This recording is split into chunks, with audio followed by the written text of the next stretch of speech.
सम्मानित मुल्क के मालिकों, मैं बौद्ध भिक्षु सुमित रतन।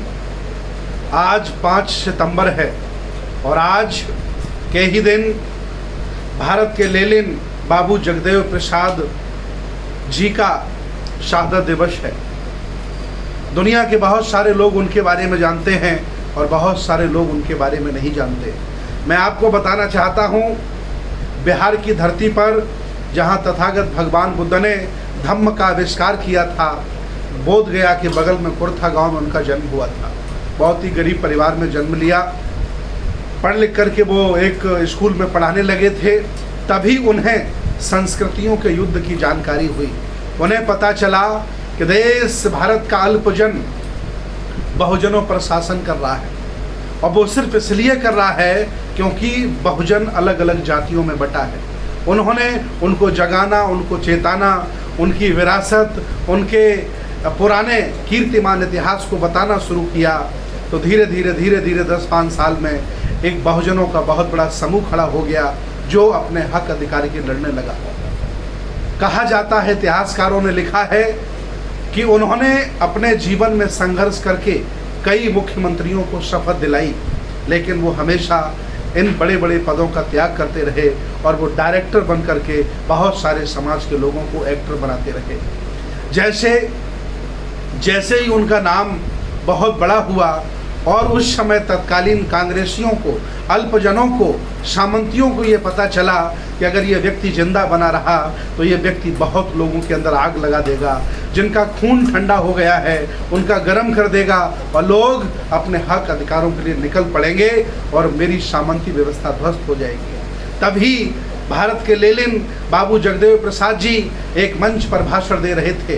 तभी तत्कालीन कांग्रेसी सरकार ने प्रशासन को आदेश किया कि आज किसी भी तरह से गोली चला दी जाए और उस गोली के कांड में जगदेव प्रसाद जी का मर्डर कर दिया जाए। और ऐसा ही प्रशासन ने किया।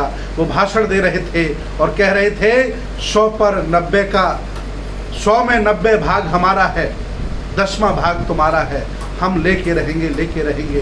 तभी गोली चली और उस गोली में उनके सर में गोली लगी और बहुत सारे लोग तितर बितर होकर के भाग गए। असहाय, गरीब, कमज़ोर, शोषित लोगों ने सुनने आए थे, वो डर भय से भाग गए और उनको पुलिस के द्वारा अस्पताल ले जाया गया।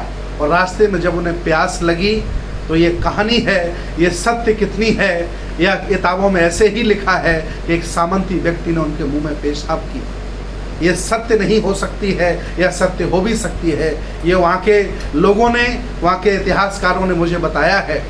पेशाब की, ताकि इतना नफरत वो उनसे करते थे। विचार करिए, इस सामंती व्यवस्था के खिलाफ, ब्राह्मण व्यवस्था के खिलाफ जब जिसने भी कदम उठाया है, आवाज़ उठाई है, उसका सर कुचलने का काम इन लोगों ने हमेशा किया है। इसलिए मरे हुए लोगों, जाग जाओ। जाने कितने लोगों की और साहतें आप दिलाओगे, तब जाकर के तुम जाग करके अपने हिस्से की लड़ाई, अपने हिस्से का आंदोलन और हिस्से का बंटवारा करके इस देश पर शासन करोगे। आज मैं उनके शहादत दिवस पर नम आँखों से उन्हें श्रद्धांजलि दे रहा हूँ।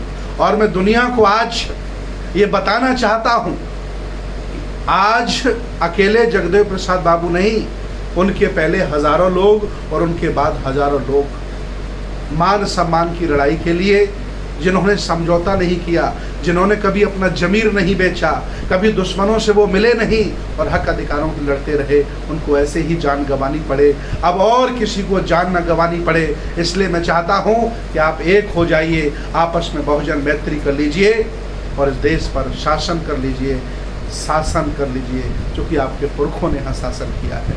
आज इस शहादत दिवस पर मैं नम आँखों से उन्हें श्रद्धांजलि दे रहा हूँ। बहुत बहुत साधुवाद, बहुत बहुत मंगल कामनाएं। नमो बुद्धाय। जय भीम, जय संविधान, जय श्रमण भारत।